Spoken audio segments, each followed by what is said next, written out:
Welcome back to our channel Balaji English Language Learners. This is Jyothi and today we are going to see Unit 2 Comprehension part. So Unit 2 Comprehension part. In this Unit 2 Comprehension part, we are going on with first part of Dear Departed. So first question is, what qualities of Mrs. Slater have you noticed? So if you see here for the answer, the qualities of you have to describe adjectives in the form of adjectives. You can say that she is selfish, right? You can say she is greedy. You can say she is dishonest, correct? Then you can say she is impolite also, she is in rude way. So you can say that she is insensitive, right? So she unfairly claims her father's things, right? So when you can see all these things, I can say that she is greedy, selfish, dishonest, impolite, insensitive, trying to pinch the father's things, right? One can also say that she is impolite because she doesn't even wait for her father's funeral also. She started dividing the things between the two sisters. That's why I can say that she is greedy. The second question, why does Mrs. Slater decide to shift the bureau from her father's room before the arrival of Jordans? Correct? Before the arrival of Jordans only. Why did she wanted to shift? How does Henry react to the suggestion? So when you see that Mrs. Slater wanted to shift all those things because firstly, the main thing is the bureau because she liked it very much. After the father's death, she decided to shift that bureau to the sitting room before the arrival of Jordan. She thinks that her sister will also ask the share in it or she will claim it. So at first, what happened? Henry is shocked for the decision. He feels that two sisters are same amicably dividing the things father thinks. Henry suggests that it is not a good thing pinching the father's things in an unfair way. But still, Henry is worried about the arrival of Jordans while they are shifting the bureau. Okay. So if you see, why do the Jordans take long time to get the house of the Slaters? What does it show about the two sisters' attitude towards each other? Like, that means why didn't Elizabeth come to the house before only? So now I think Jordans are late, okay? As they have got morning dresses to wear because they come to Slater's house. Because before they come to Amelia's house, they wanted to buy some morning dresses. They are also not sorrow. I mean, they're not sad at their father's death, but they're worried about the appearance, their appearance, and how they can come out to each other. In their relation, we can say that they don't find any kind of emotions or sisterly love at all. They are just acting, pretending. Now, if you see the next one, Ben appreciates his father-in-law saying that it's a good thing he did. Later, he calls him a drunken old beggar. Why does he change his opinion about his father-in-law? Now, firstly, when Ben is appreciating his father-in-law, he says that it's a good thing he did. When he comes to know from the Mrs. Slater that the old man has gone out to pay his insurance premium on the day of his death, he said these things. But later, when he came to know that he has not paid at all the premium, therefore he called him as an old drunken beggar. Now, I can say that Ben has changed his opinion about his father-in-law when he realized that he hasn't paid some insurance because after his death, they can't claim the insurance from the company. Now, what made Mr. Henry feel shocked to hear Victoria saying that, are you trying to pinch it? Are you trying to rob it? Are you trying to theft it? When Victoria asked Slaters, are you planning to pinch it? Henry felt shocked first for a while. He thought that Victoria was innocent, but when she asked him the same above question, now Mr. Henry came to know that Victoria has wisdom also beyond her age. He actually didn't expect that question from his little daughter at all. He came to know that she was a precocious girl and she had ability to distinguish between the good and bad. She is also an intelligent girl. She is also having some intelligence where she can differentiate between the good and bad. So let us see the comprehension part in the section 2. Like in part B. When you go on with the part B, you can see the questions like, let me show you on the screen so that you get the clear idea of the question. Right. So what is my first question here? Here the question is, justify the view that husbands of Mrs. and Mrs. Slater and Mrs. Jordan are men with no individuality. So how can you say that they both have no individuality at all? So I can say that they both don't really have the individuality. They simply follow the wife's instructions. When Mrs. Slater said, go and wear the old man's slippers, he wears them, even if they are smaller in size. And when she says that to shift the bureau, then also he obeyed and he did whatever she liked to. Correct. He doesn't say even a word against her will. In the same way, Ben is also a man with no individuality. Both Henry and Ben try to stop the quarrel before their wives, but they failed. Though they have concern for their father-in-law, they cannot express it. This is the main point you need to mention. They have the concern, but still they cannot express it because the wives do not want that to be expressed. The wives are greedy. Now discuss the irony of the title, The Dear Departed. Second question. So irony is that use of word to express something other than what is said. So I am telling you something, but expression is something else. Or which is meaning. The meaning is something different, especially the opposite of the literal meaning. So if I say the title, you can see here, The Dear Departed, it conveys that just opposite to the main character of play, just like Abel Mary Weather, does not seem to be dear to his own daughters at all. The old man is not at all dear to anyone. They only want his property. This is the thing where I have found that it is an irony, the title, Dear Departed too. So now list out the arguments both the sisters gave to keep their father in care. Mrs. Slater tells the father that it is quite time. He comes to live with him again and they will make him very comfortable if he comes.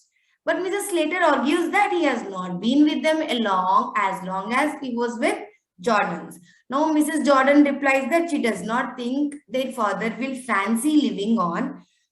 That means he will not accept whatever you have done, like whatever you have stealing the things like bureau, clock, slippers.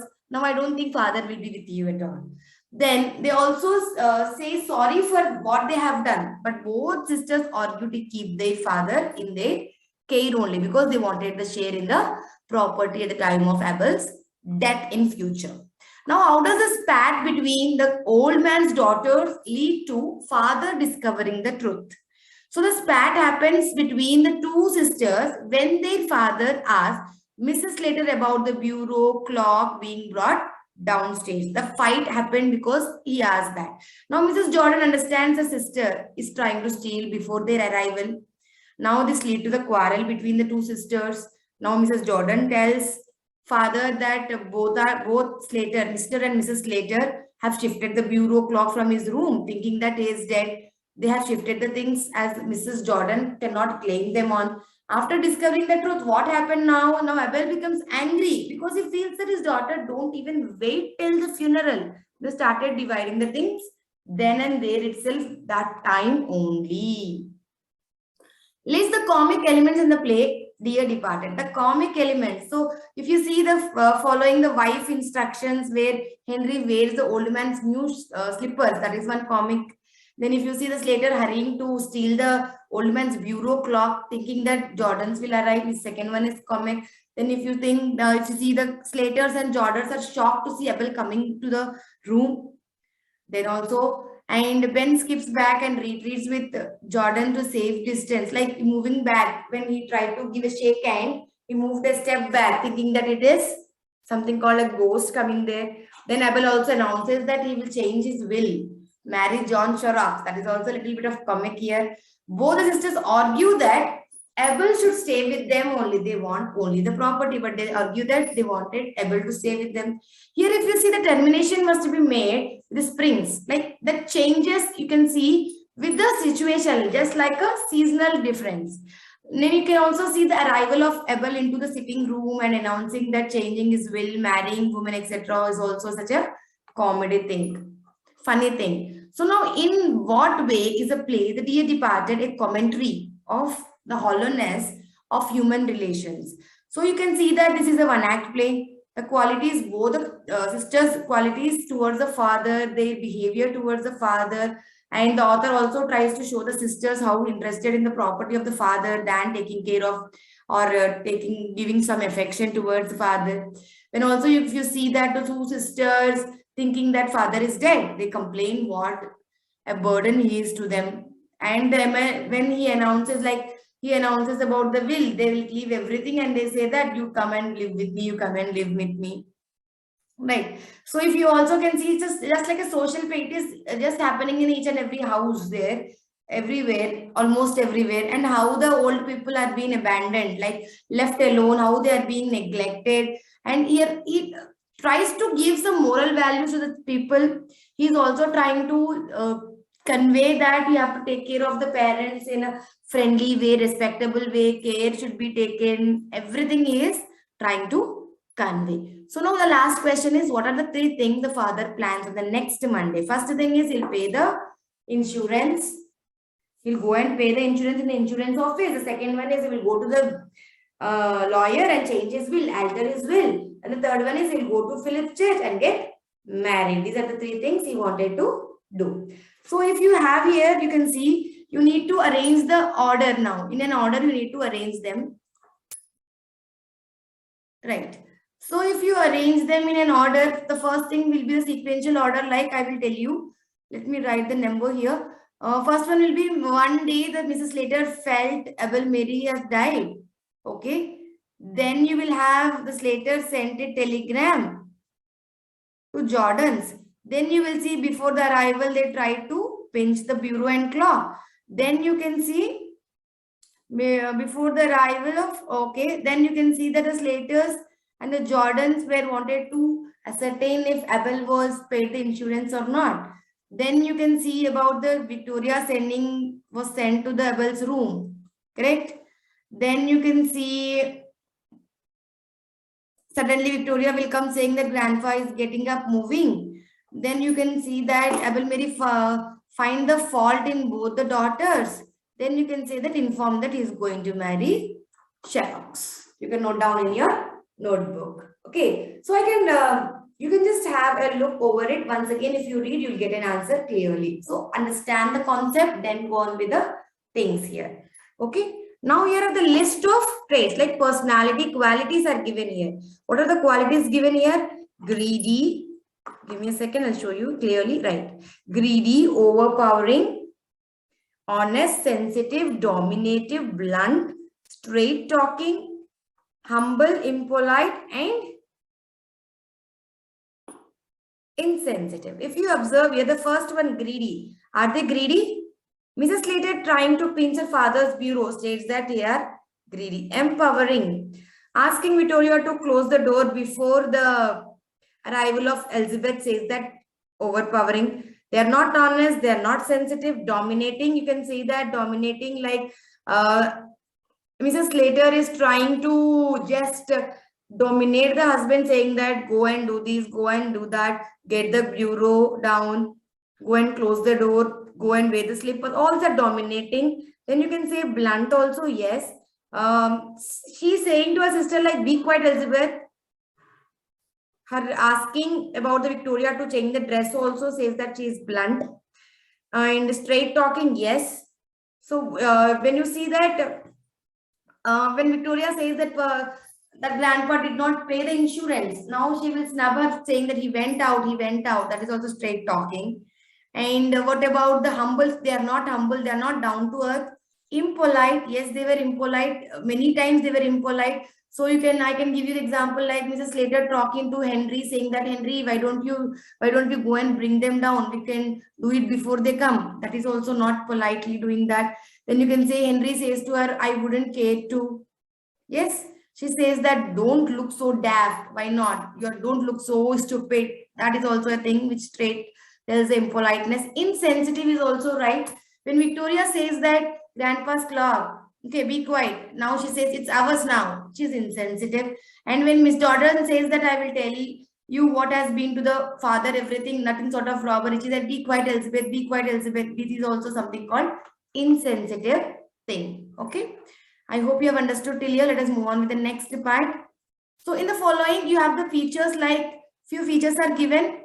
You have to justify that. Okay. Minimal characters. Like if you see the total number of characters are only 6. Right. You have Mrs. Slater, Mr. Slater, Miss Jordan, Mrs. Jordan, Mr. Jordan. Then you have Abel Merriweather and you have Victoria. Only 6 characters. And that's why I call it as minimal characters. Correct? Then if you go on with the second part, minimal characters is finished. Then what is that? Single setting or unity of place. Everything happened in a house, in a particular house. And that also in a sitting room only, and Abel's bedroom. Abel's bedroom also is not completely shown. Only going and coming only they will be showing. So it is a single setting. So the next one is one act with one or more scenes. Like, yes, let us see that. So all the story happened in one act only and only one scene. Correct? Everything happened in a one shot. So it is a feature of one act with a one scene. Then the focus on one incident, like around the death of the Abel Merriweather only, it is completely focused on. So I call it as focusing on one incident. Then if you see like limited time, correct? So here the story will be for 1 or 2 hours only. So it is for only limited time, correct? Then what is the twist ending here? The twist ending is nothing but father saying that I'll go and marry Mrs. John Sherrock. Correct. That is a real shock for both the sisters and the husbands. And then you can also see an expected thing like saying that that was a twist. Audience too can't guess this type of twist at all. Clear? Okay. This is the end of the Unit 2 comprehension of reading A and B. Let us continue the next part of it in the next class. The vocabulary part will be told to you in a separate video. Do wait for it, and all the best for your examinations. Bye bye. Take care.